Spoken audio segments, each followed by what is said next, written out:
Hello, I'm Clive Gidney from clivegidneyphotography.com, Photography Made Simple. And over the last few weeks, I've been running some virtual online meetups for photographers so we can talk about all sorts of things photography when we can't actually get out and about so much with our cameras and we can't get to our photography meetings.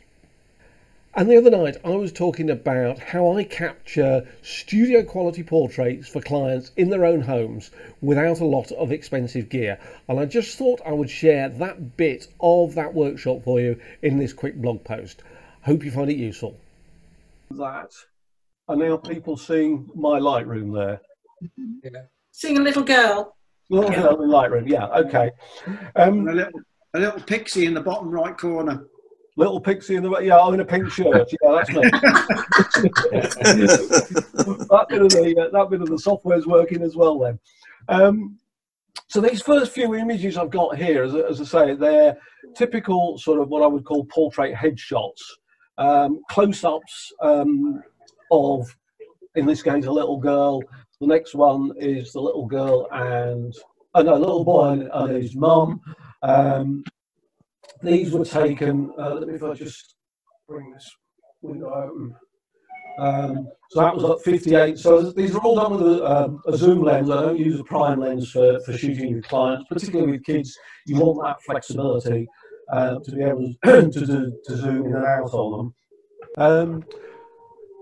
So yeah, so as I say, that's at 58 mil, and these are on a crop sensor, so probably about 80, 100 odd mil with that one. This was a shot of a girl, and all these images that I'm showing you now, I don't have a studio. These are all taken either in my front room or in the client's home, and I'll talk a bit more about the equipment I use at client's home in a moment. And so these are the sort of typical headshots that you would think of as portraits.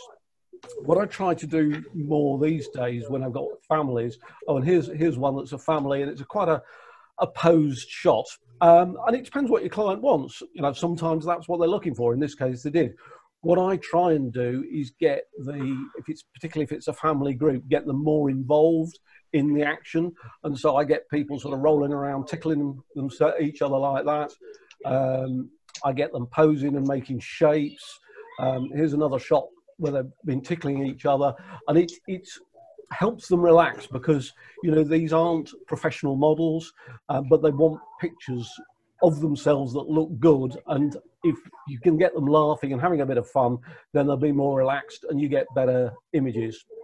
This is a maternity shoot, and again, got the little girl to sort of have a look at mum's bump there.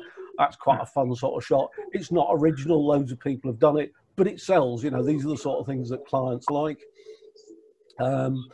This is a family. I get kids, often do this with kids, get them lying on the floor, and then I get them to squeeze the one in the middle, or I get them piled up in a stack. So you get the biggest one on the bottom, and then somebody on their back, and then somebody on the back, and then get the guy at the bottom to wriggle to try and get them off. Occasionally I do shots because sometimes families want images of each of their kids individually, and this is the sort of thing that I do. So the equipment I use, as I say, it's done in their home. As a background, particularly for these high key backgrounds, I use Elastomite highlight.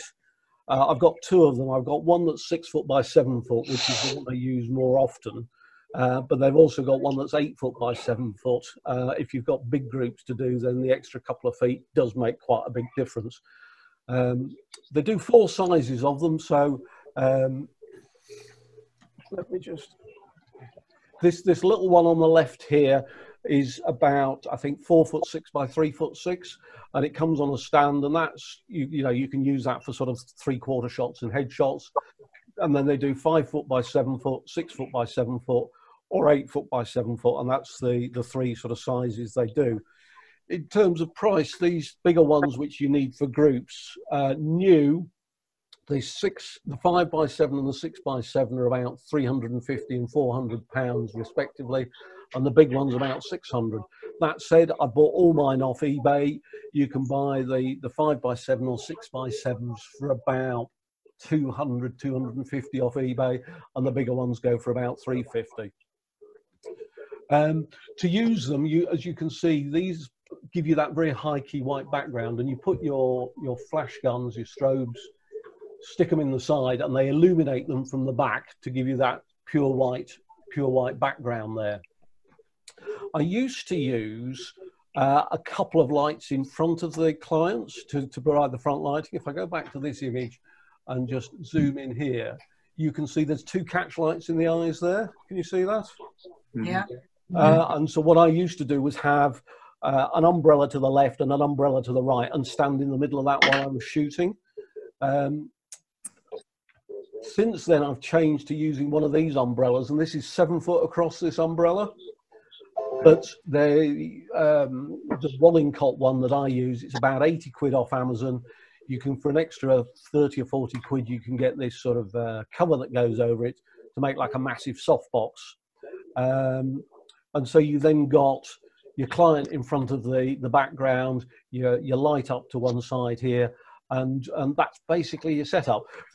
Houses, that big umbrella, it's only about a foot off the ground at the bottom, but because of the size of it, you can stand in front of it and not create shadows on your clients, and it produces a nice soft even light.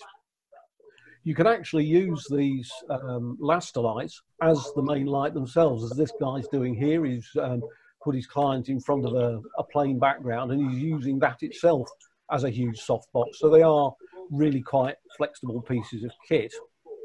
And when I'm shooting, I often get, you can see the house in the background, you can see the sides in the background, and clients, particularly when you get them sort of rolling around and tickling each other, they're not very good at staying in the middle, but you just have to take whatever you get, and by the time you've finished in post, you know, you've got a nice clean background, you just tidy it up a bit. The other things you can do with them, you can drape a grey screen over it, so you can get shots like this. This again was when I was using 2 lights at the front, and I think I've got a 3rd light actually on the grey background to give it a bit of a separation there from these 2 girls.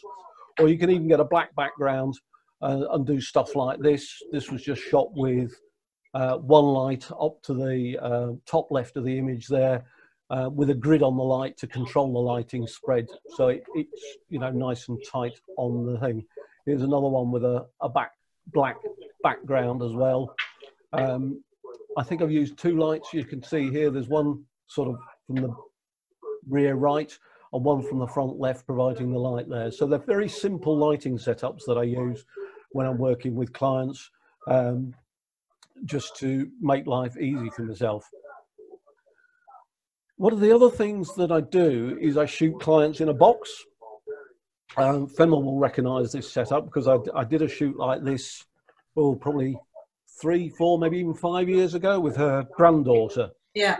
A different box I had then. That was a smaller box designed just for children. This is one that I've built. This is 4 foot by 4 foot by about 18 inches deep. It might even be 2 feet deep, 2 feet deep. Blooming heavy, I'll tell you that. But it all comes to pieces, so I can put that in the back of the car and then assemble it at the client's in their front room, and I get the kids and the parents to play in that box. I then crop it down in Lightroom, so I've got the square, and produce a number of images and put the whole thing together to produce something like that, and those go down an absolute storm. And again, lighting wise, I've just got 1 light. I've got that big 7 foot umbrella, which is just usually off to my left side. I always keep it in the same place so I don't trip over the thing. And you know, again, other people are doing this. It's not unique, but most clients haven't seen it and they absolutely love it. And you know, they sell sort of really well. Clive? Yeah. The girl with her leg hanging over the box, how do you do that one? Yeah. What you have to do, if I go back to this shot, you actually have to raise the box about 2 feet up in the air and prop it on something. Right. And then put a white skirt at the bottom edge of the box here. And then do a selection later. And then you have to cut her out afterwards. Likewise, these 2 up here, I've only got 1 box, so I tend to put a bit of black sticky tape on the box at the point where they have either I have Dad outside the box and the other 3 inside to start with, and then I swap them around and I use a bit of black masking tape So I get the rope that's going from one box to the next in the same place, and then put it together in Photoshop afterwards. And that's how I capture that studio look in clients' own homes and get great portraits for them that they absolutely love and want to buy. Now, I'm going to be creating a workshop, a free workshop shortly on all aspects of photography and how you can make money from them. So keep your eyes open for that. Make sure you don't miss out, and I look forward to seeing you soon. Bye for now.